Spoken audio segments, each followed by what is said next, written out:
long did it take you to rebound from the last game of last season, the last game of the NFL regular season last year, which obviously must have been a heartbreak for you guys and your team at Las Vegas? It took a while.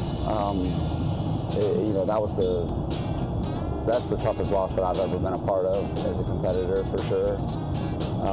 And then to watch the playoffs unfold how they did, to see the AFC Championship game and then the Super Bowl, that was a tough month for me, as tough a month as I've had, and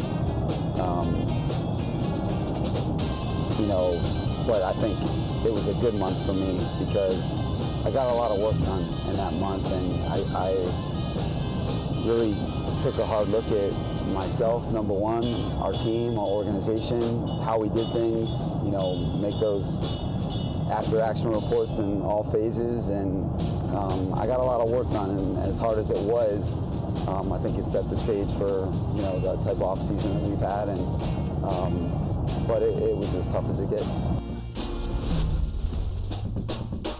Brandon Staley with Peter King, a little car ride to work.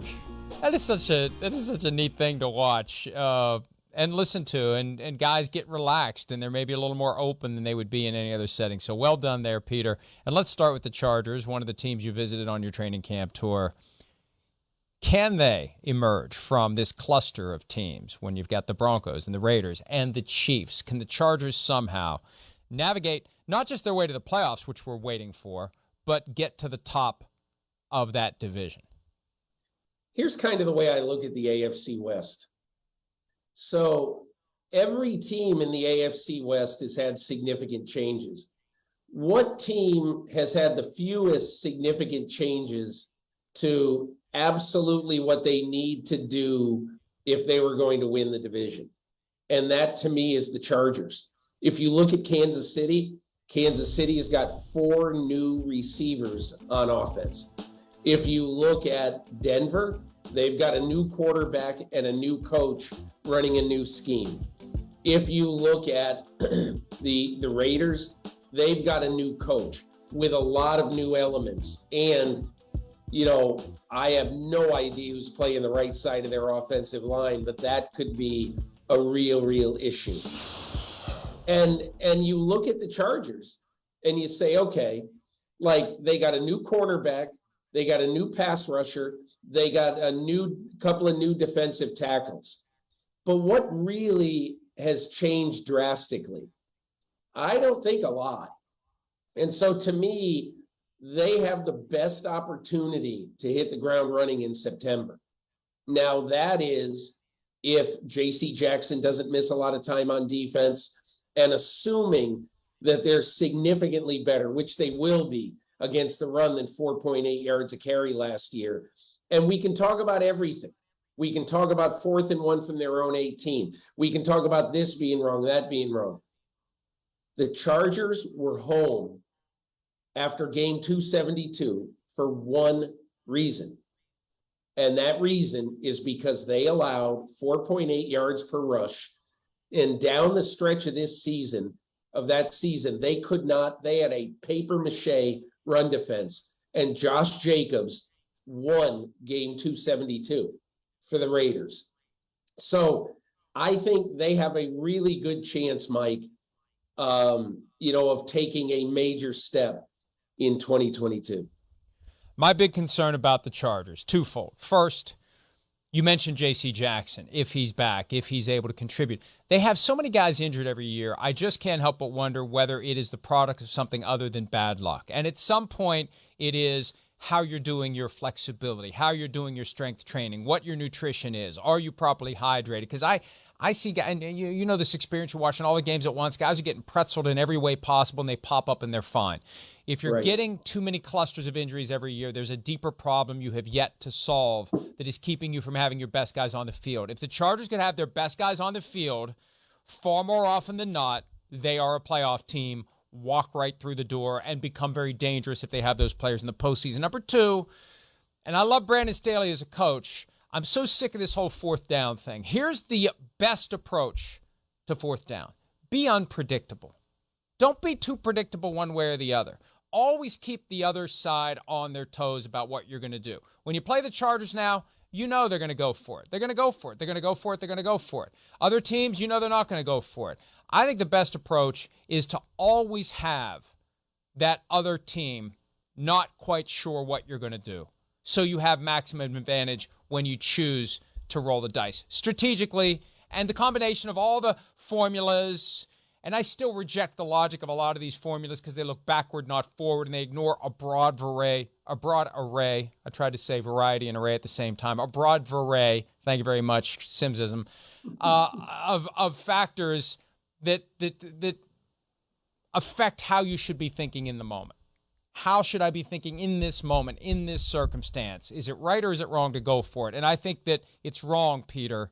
And I know we got other teams to get to, but I was compelled to make this point. I think it's wrong to be too predictable in anything you do when you're talking about key moments like that.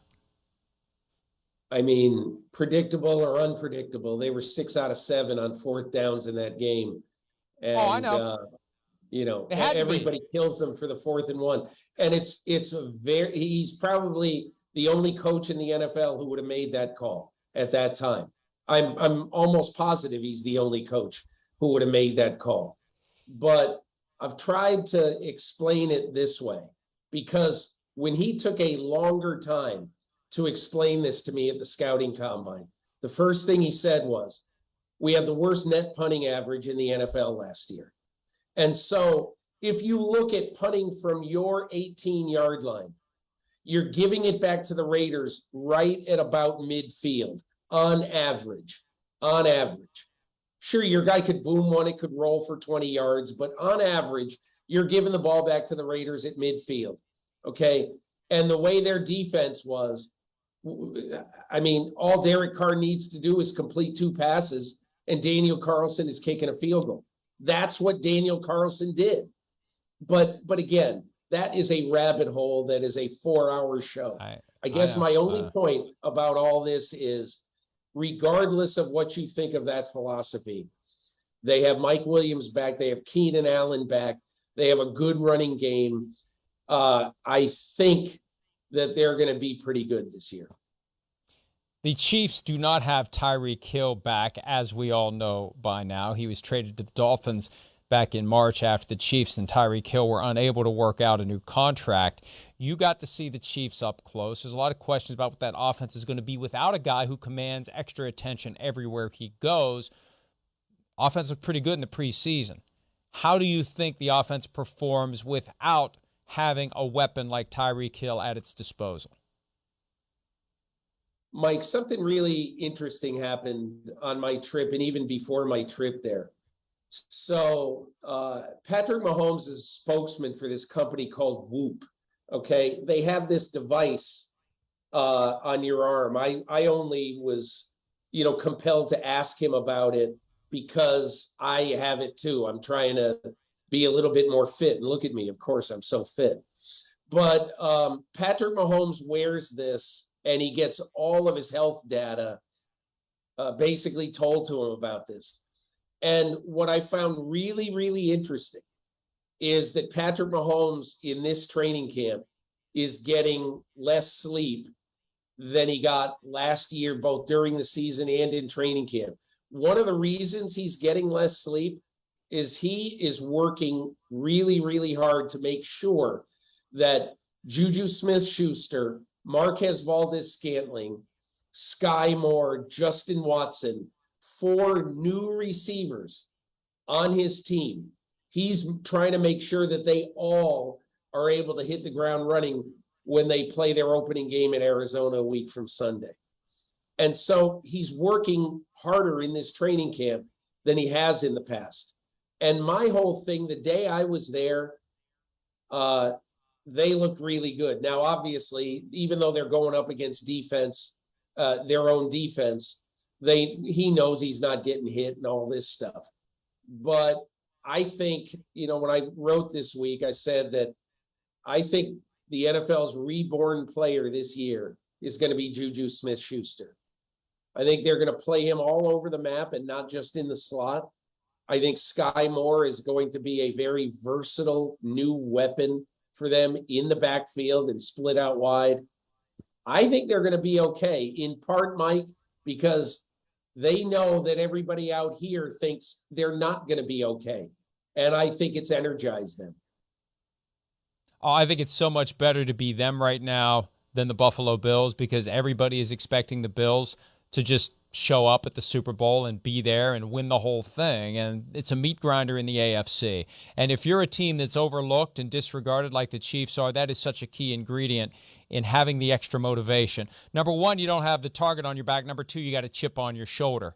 And that's what the Chiefs will have. And I agree with you. I think they're going to be great. I think they're going to be fine. And the fact that they recently adjusted Juju's contract to increase his per-game roster bonuses significantly, I think they know what they have. And they know they ended up getting squeezed to pay Marquez Valdez-Scantling a little bit more than maybe they wanted to, and he got a much better deal than Juju because of the whole Devontae Adams dynamic, and MVS was available still, and it's the Packers and the Chiefs. And so my point is, they don't do that going into the season unless they have a feeling this guy's going to be pretty good, and they don't want his contract to become glaring once he starts putting up big numbers. Let's talk about the Bills, because I mentioned the reality. All the hype is on the Bills. Everyone's expecting the Bills to get to the Super Bowl.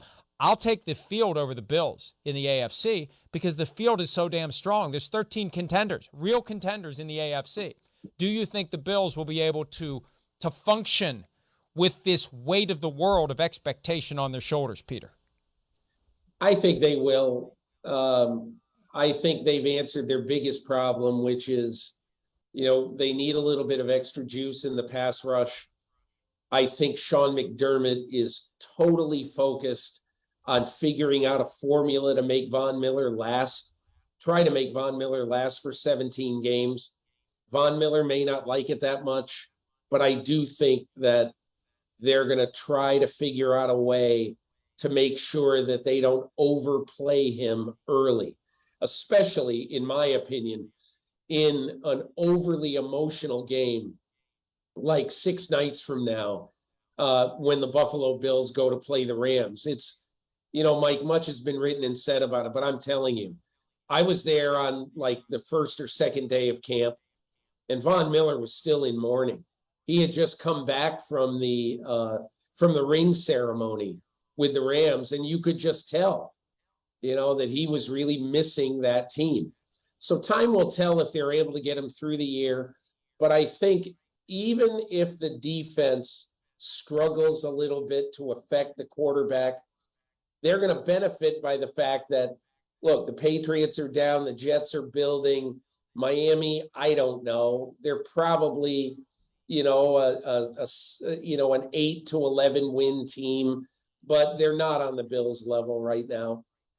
They're in a good division to be able to have some weeks where you give a veteran defensive player, you're trying to milk through 17 games, some time off. I think the Bills are going to be able to handle it. Well, we will find out 6 days from now. It is amazing to think it's that close, but it is. Bills at Rams to start the season on NBC Thursday, September 8th. Let's take a break. After we do a recap of the week that was in the NFL, we'll talk about Peter's visits to some NFC teams when this Friday edition of PFT Live continues right after this. Hi, it's Mike Florio. Thanks for watching PFT on YouTube. Hit subscribe for the latest news and analysis from Pro Football Talk.